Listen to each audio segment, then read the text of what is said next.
저희가 소개해드리는 이번 투자 아이디어는 뭐냐? 프라다입니다. 명품의 대명사는 사실 프라다였습니다. 근데 어느샌가 한물간 프라다로 전락하고 있다는 거죠. 프라다가 다시 한번 부활을 꿈꾸고 있다는 얘기입니다. 과연 프라다는 넥스트 키링, 차세대 구찌가 될 수 있을까? 한번 보시죠. 구찌 발렌시아가를 보유한 키링 그룹이 될 수 있을까? 알렉산드로 미켈레, 이분이 구찌의 총괄 디렉터입니다. 원래는 2002년에 구찌에 입사한 무명 디자이너였어요. 2015년에 무명 디자이너에서 구찌 총괄 디렉터 자리에까지 오르는 엄청난 입지전적한 인물이죠. 네, 이분이 2015년에 구찌 총괄 디렉터가 되자마자 선보인 게 뭐냐면 블로퍼라는 겁니다. 블로퍼가 뭐냐? 저겁니다. 지금 보고 계신. 그러니까 앞에는 구두 모양인데 뒤에는 뒤가 없는, 그러니까 슬리퍼 같은. 그래서 현재 5년이 지난 지금까지도 구찌뿐만 아니라 아주 많은 여러 종류의 신발에 적용돼서 인기를 얻고 있을 정도예요. 그러니까 아까 구찌에서는 그 모양이었지만 컨버스로 보시면 이 디자인인 거예요. 앞에는 운동화 모양이고 뒤에는 슬리퍼처럼 되어 있는. 이게 이분이 카테고리 자체를 만든 겁니다. 네. 그 다음은 과거 구찌의 WG 로고를 재소환했고 기존 명품 브랜드 스타일과는 차별화된 디자인으로서 MZ세대의 신명품으로 자리 잡는 계기를 마련합니다. 네. 보시는 것처럼 파격적 디자인, 막 용, 호랑이, 뱀 저런 문양들을 과감하게 가방이나 신발 또는 액세서리에 넣으면서 엄청 화려하고 개성 있는 MZ세대들을 공략한 명품으로 자리 잡기 시작합니다. 이분은 누구냐? 뎀나 바질리아, 발렌시아가의 총괄 디렉터입니다. 원래는 이분이 그러니까 스트릿 패션계 출신인데 2014년에 배트멍을 설립하고 엄청난 성공을 이룬 이후에 2016년에 발렌시아가의 총괄 디렉터로 자리를 옮깁니다. 네, 원래 배트멍은 하이엔드 스트릿 패션이라는 용어로 불린 최초의 브랜드입니다. 우리가 예전 작년 정모 때 했던 그 오프 화이트나 슈프림 이런 친구들이 그 뒤에 나온, 뒤를 이은 거고요. 그리고 이분이 2016년에 발렌시아가로 옮기고 나서 다들 보신 것처럼 엄청난 인기를 끌었죠. 네. 스피드러너와 트리플 S. 그래서 이분 역시도 어글리 슈즈라는 새로운 카테고리를 창조해냅니다. 그래서 키링 그룹이 2013, 14, 15 매출이 어땠냐면 네, 이 위에는 키링 그룹 전체 매출이고요. 빨간색은 구찌 브랜드입니다. 키링 그룹 내에서 구찌 브랜드의 매출액이에요. 그래서 2013, 14년도가 부진하자 구찌에서 CEO 및 총괄 디렉터를 교체해버립니다. 그리고 나서 갑자기 매출이 뛰기 시작하죠. 네, 2016년도에. 아까 말씀드린 그분이 총괄 디렉터 되고 나서 구찌가 점점 승승장구하기 시작합니다. 네, 2016년에 전체 매출이 늘기 시작하면서 본격적인 구찌 전성시대를 열어요.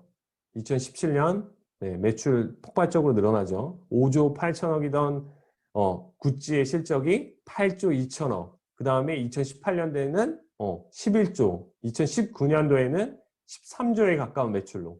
그죠? 거의 한 3, 4년 사이에 완전히 환골탈태하면서 2013년과 비교하면 3배 이상의 매출 성장을 기록하고 있죠. 그리고 나서 주가는 폭발적으로 상승합니다. 그러니까 2015년에 CEO 및 총괄 디렉터가 교체되고 나서 뭔가 새로운 카테고리들이 추가되고 파격적 디자인과 기존에 시도하지 않던 MZ세대를 공략하면서 구찌그룹은 키링은 완전히 환골탈태한 모습을 보여주면서 신고가의 영역에 들어서기 시작합니다. 자, 그래서 저희가 소개해드리는 이번 투자 아이디어는 뭐냐? 프라다입니다. 과연 프라다는 넥스트 키링, 그러니까 구찌가 될 수 있을까? 차세대 구찌가 될 수 있을까? 한번 보시죠. 원래 2003년 원작 소설이었던 악마는 프라다를 입는다. 그걸 영화로 개봉했죠. 2006년도에 앤 해서웨이가 주인공으로 나눈.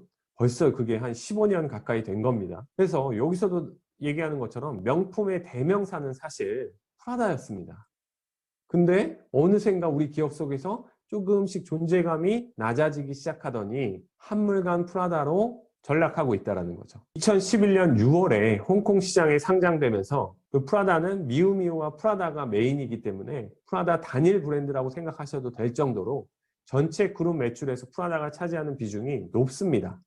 2012, 13 좀 성장하나 싶더니 가장 좋은 해에 상장해서 한 1, 2년 정도를 성장하는 척하면서 2014, 15, 16 뭔가 조금씩 전체 매출에서 프라다의 실적이 안 좋아지기 시작하면서 3조 9천억에 이르던 프라다의 매출이 3조 2천억, 3조 3천억, 3조 2천억 수준으로 오히려 2013년보다도 더 둔화된 수준으로 계속해서 떨어지기 시작합니다. 이러면서 프라다는 이제 한물 간 브랜드로 인식이 됐고 악마는 프라다를 입는다는 이제 캐캐묵은 오래된 역사가 되어버렸죠. 네, 그러면서 그죠? 3조 2,846억의 매출을 올리다가 2017, 18년도 대비하면 3조 4천억으로 올라가니까 주가도 살짝 반등을 했었습니다. 그랬다가 다시 2019년도를 들어서면서 또 그냥 쭉 하락하더니 2020년도에 코로나로 인한 면세점 및 전 세계 여행시장에 타격을 받았기 때문에 전반적으로 명품 기업들이 전부 다 타격을 입은 상태입니다. 아까 말씀드린 키링그룹 역시도 타격을 입은 상태죠. 그럼 이제 최근 주가는 저 상태로 올라간 상태입니다. 오히려 추락하진 않았고요. 더 반등하고 있는 상태입니다. 그럼 왜 그런가? 프라다도 드디어 변화를 시도합니다. 2006년 질 샌더, 2012년에 크리스찬 디올, 2016년에 캘빈 클라인을 성공시킨 라프 시몬스라는 분을 프라다의 총괄 디렉터로 영입해요. 이분은 프라다의 역사상 최초의 첫 외부 영입 디자이너입니다. 네. 그래서 이분이 2020년 4월을 기점으로 프라다 총괄 디렉터로 영입되고 나니까 뭔가 변화를 줬겠죠. 프라다도 앞서 구찌나 발렌시아가가 보여줬던 것처럼 프라다가 소재의 변화를 줍니다. 아까 메인 화면에 보셨던 것처럼 나일론을 재활용한 소재로 리나일론 프로젝트를 전개하기 시작해요. 환경에 대한 리사이클을 강조하는 모양의 프라다 리나일론이라는 로고를 제작하기 시작합니다. 그래서 나일론 소재가 사용된 모든 제품 라인을 만들고 에코닐, 친환경 나일론, 재생 나일론을 사용해서 MZ세대를 공략하기 시작합니다. 뭔가 스토리는 비슷하죠? 지난 구찌와 발렌시아가의 성공 스토리와 뭔가 총괄 디렉터가 바뀌고 소재 및 카테고리가 확장이 되거나 변화되고 MZ세대를 공략하고 비슷해지죠. 그죠? 그래서 최근에는 일명 셀러백, 클레오백이 나오면서 기성세대들한테는 이제 한물 갔던 프라다를 레트로로 인식하게 되고 MZ세대들은 프라다가 처음 보는 명품인 거죠. 그러니까 얘네들한테는 신선한 명품으로 지금 다가오고 있는 겁니다. 프레시하게. 그러면서 최근 몇 년 동안은 로골리스, 명품에서 로고를 지우는 게 유행이었는데 최근 들어서 로고 플레이가 다시 살아나기 시작하면서 패션업계의 생존 공식이 되고 있습니다. 코로나 탓에 자기 표현 욕구가 충족이 안 되자 명품, 그리고 명품의 크기, 그리고 아이템들도 파격적으로 변하기 시작해요. 그래서 1990년대부터 2000년대까지 유행했던 이 로고 플레이가 다시 활기를 띠기 시작합니다. 2020년 코로나19 위기 이후부터. 그렇다면 우리가 여기서 주목해야 될 점은 뭐냐면 원래 로고 플레이의 1등은 프라다였습니다. 프라다. 그래서 프라다가 다시 회복할 수 있는 여지를 보이냐라는 거에 대한 얘기입니다. 그래서 최근 들어서 프라다는 이런 변화들을 좀 보여주고 있어요. 이거 정말 예전에 봤던 거잖아요. 저 빨간색 프라다라는 저게 이제 로고리스가 아니라 로고 플레이를 하기 시작하는 거죠. 그리고 신발에까지도 확장해서 그냥 정체성 자체를 프라다라고 보여주는 MZ세대들의 욕구를 드러내주는 아이템으로 변화하고 있다는 거죠. 그리고 가방 분야에서는 기성세대들에게 레트로 열풍을 다시 불러오려고 하고 있습니다. 그래서 지금 맨 마지막 오른쪽에 이 인스타그램 사진은 뭐냐면 카일리 제너, 그 킴 카사디안의 여동생이죠. 포브스가 선정한 인플루언서 세계 1위, 수입 1위 카일리 제너의 인스타그램에 딸에게 프라다 가방을 이렇게 메고 있는데 이 좋아요 개수가 보면 1200만 개를 넘었죠. 네. 그럴 정도로 프라다가 다시 한번 부활을 꿈꾸고 있다는 얘기입니다. 그리고 이 배우 아세요? 티모시 샬라메? Call Me By Your Name이라는 영화 아세요? 네. 헨리 더 킹. 거기에도 나왔던 매력 발산하는 그분입니다. 네. 길거리에서 찍힌 샷을 보시면 프라다 나일론 소재 옷을 입고 있죠. 네. 그래서 젊은 세대들을 공략하기 시작했다라는 거고요. 두 번째는 구글 트렌드를 돌렸을 때 몇 가지 저희의 그동안의 성공 사례 포인트들을 보면 일단 구글 트렌드에서 패션은 미국 시장이나 이런 시장보다 프랑스나 영국 시장, 그러니까 유럽 시장을 먼저 봐야 됩니다.